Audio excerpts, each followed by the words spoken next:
Today, we're going to dive into a pretty profound technique from an ancient spiritual text. And it makes this just absolutely stunning claim that it's possible to gain mastery over two of the most mysterious parts of our lives, our dreams, and, believe it or not, even death itself. And right there, that's the heart of it. That is the central, and you gotta admit, pretty audacious promise.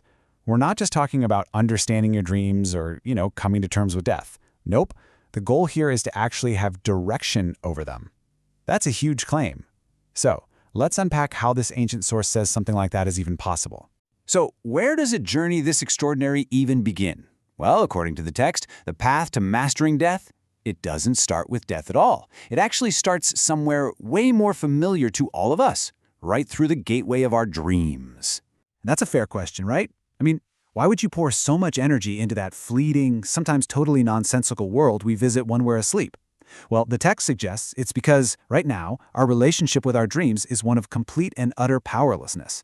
This really gets to the heart of the whole thing. It frames our current state as being a victim of our dreams. And that makes sense, doesn't it? Dreams just happen to us. We're just passengers along for a wild, involuntary ride. The goal here is to completely flip that script, to go from being the passive victim to the active creator. Okay, and this is where we hit a really fascinating paradox. The text claims that once you gain total mastery over your dreams, once you can create them and direct them at will, the psychological need for them just stops. It just vanishes. And then you can enter a state of true dreamless sleep, which is described as a profoundly deeper, more restorative kind of rest. Okay, so that's the what and the why. Now let's get to the fun part, the how. The source gives a very, very specific technique that's designed to build this exact kind of awareness. Now, the timing here is absolutely critical. This isn't some meditation you do in the middle of the day. No, it's meant to be practiced only in that narrow, precious window of time as you are falling asleep. So it begins by focusing your awareness right on the center of your forehead. From there, you try to sense what the text calls the intangible breath. Now, this isn't the air in your lungs, but a subtle energy, a life force that rides on the breath. The goal is to feel that energy flow down to your heart, and then you just hold your awareness on that feeling as you finally drift off. And the direct result of this practice? You achieve what today we might call lucid awareness. You become fully conscious that you are in a dream. Even as that dream is happening all around you, you're awake inside the dream. Now, to really grasp how all this is supposed to work, we need to understand a key concept from the technique. This invisible energy the text calls prana. So just to be super clear, prana isn't the air itself. The text wants you to think of the breath like a truck. The truck is the physical air going in and out, but the prana, that's the cargo. That's the life force energy that the truck is delivering. And according to the text, learning to actually perceive this energy is the key to everything. And this vehicle analogy gets even more interesting. So normally, our incoming breath is like that truck filled with prana, delivering all this vital energy. But the source claims that as someone gets closer to death, their body actually loses the ability to draw in that energy. The vehicle of the breath, the truck, it still arrives, but it comes in empty. Now, this leads to one of the most just astonishing claims in the entire text.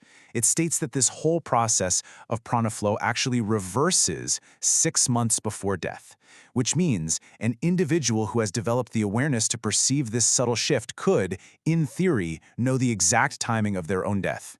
Incredible. So now we have all the pieces on the board, right? We've got dream awareness, we've got dreamless sleep, and we've got this idea of prana. So let's connect the dots and see how this path is supposed to lead from mastering dreams all the way to mastering death itself. The core of the whole argument really rests on this powerful idea. The text says that sleep and death are not fundamentally different things. They're actually qualitatively the same, just differing in their duration. One's short, one's long. And here is the crucial point, the real payoff. If you can learn to be consciously aware in that deep, dreamless sleep, you're essentially getting a little preview of what death is like, but in a totally safe, temporary way. You learn firsthand that it's not some terrifying void, but a state of peace. And once you truly know that in your bones, the fear of it is said to just dissolve. But it doesn't stop with just getting rid of fear. Oh no, it evolves into active control. The ultimate claim here is that a true master of this process can consciously choose the circumstances of their next life. They become the architect of their own rebirth. To illustrate this incredible level of mastery, the text offers up a pretty big example, the Buddha. It said that in his previous life, he didn't just hope for a good rebirth. He laid out a precise and detailed blueprint for exactly what his next life would look like. And we're not talking about some vague, fuzzy premonition. The first detail he supposedly predicted was the exact identity of his future parents. He actually named them. It gets even crazier.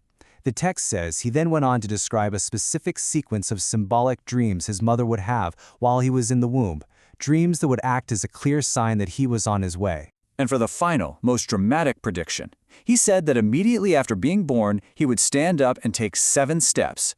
According to the story, every single one of these predictions came true, serving as the ultimate proof of what it means to have complete direction over life and death. So in the end, it all comes down to this one beautiful, unifying idea. If you can master your dreams, you can master life. And why? Because in the end, they are both made of the exact same stuff. Which of course leaves us with a final, really provocative question that sits at the very heart of this ancient teaching. If our waking life is truly made of the stuff of dreams, then it forces us to ask, who or what is the dreamer?